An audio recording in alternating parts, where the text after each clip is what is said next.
اعوذ باللہ من الشیطان الرجیم بسم اللہ الرحمن الرحیم اللہم صلی علی سیدنا محمد معدن الجود والکرم وآلہ وسلم۔ سامعین و ناظرین اکرام، السلام علیکم ورحمۃ اللہ وبرکاتہ۔ آج کا ہمارا موضوع یہ ہے کہ جنت میں داخلہ کی شرائط،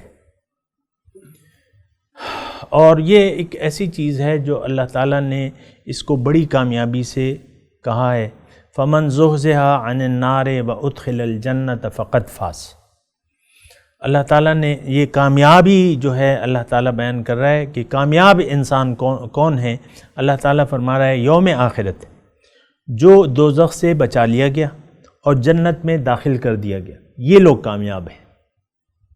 اولئک هم الفائزون کے الفاظ ہیں، یہ لوگ کامیاب ہیں۔ ہم تو کامیابی کسے سمجھتے ہیں، وہ آپ کو معلوم ہے اور مجھے معلوم ہے۔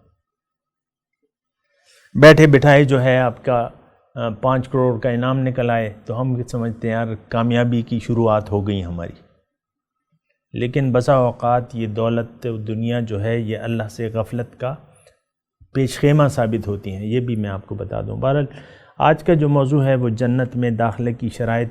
میں کہہ رہا ہوں کہ آپ شرائط سن لیں۔ سب سے پہلے آپ ایمان باللہ ہونا چاہیے۔ ایمان باللہ کا مطلب یہ ہے کہ آپ کا یہ یقین ہو کہ میرا خالق اور مالک اللہ ہے۔ آپ کا یہ یقین ہو کہ اللہ نے مجھے اپنے قرب اور دیدار اور ملاقات کی تیاری کے لیے دنیا میں بھجوایا ہے۔ دنیا کمانے کے لیے نہیں بھجوایا، ڈالر بناؤ اور دنیا بناؤ۔ بعض اوقات ہوتا ہے نا، بنائے جاؤ جمع کیے جاؤ، نہیں۔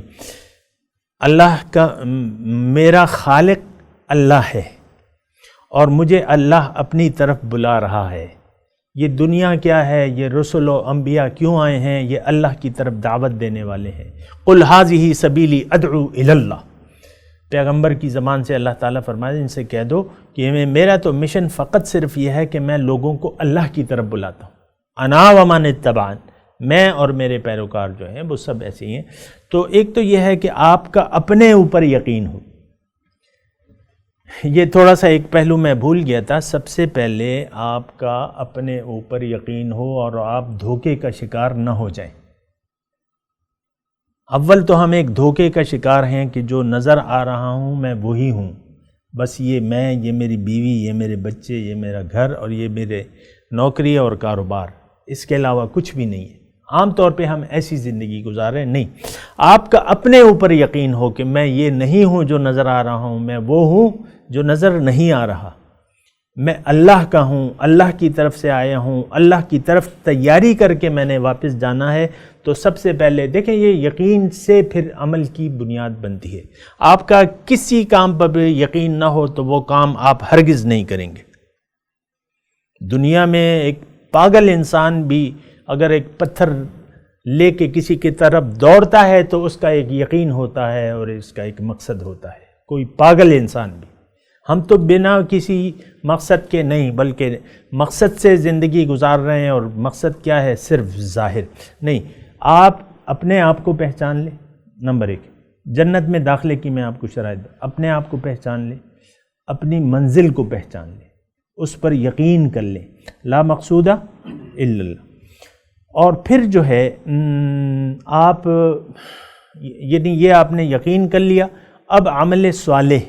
عمل صالح کیا ہے؟ اللہ تعالیٰ کے راستے پر چلنا ہے، اللہ تعالیٰ کو منزل بنا کر، اللہ کو منزل بنا کے اللہ کے راستے پر چلنا ہے۔ اللہ کا راستہ قرآن میں ہے، تفصیل حدیث میں ہے، اس کا عملی نمونہ جو ہے ہمیں رسول صلی اللہ علیہ وسلم کی ذات بتاتی ہے۔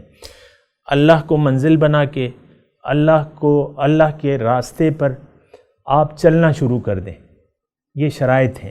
اگر آپ راستے پر نہیں چلیں گے کسی بھی منزل تو یعنی دنیا میں بھی آپ جانا چاہتے ہیں پنڈی، لیکن کہتے بھی ہیں میں نے پنڈی جانا ہے، پھر پنڈی کے راستے پر نہیں چلتے تو آپ پنڈی پہنچ جائیں گے؟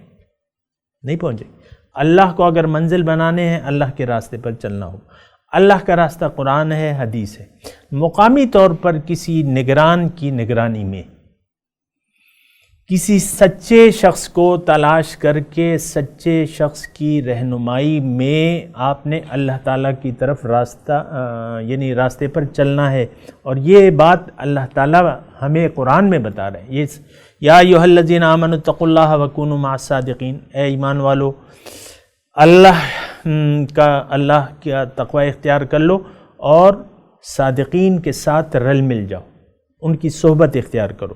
الرحمن فاسأل بہ خبیرہ، رحمان اے مومن اگر تمہیں رحمان کی تلاش ہے تو کسی خبردار سے اس کا پتہ پوچھو.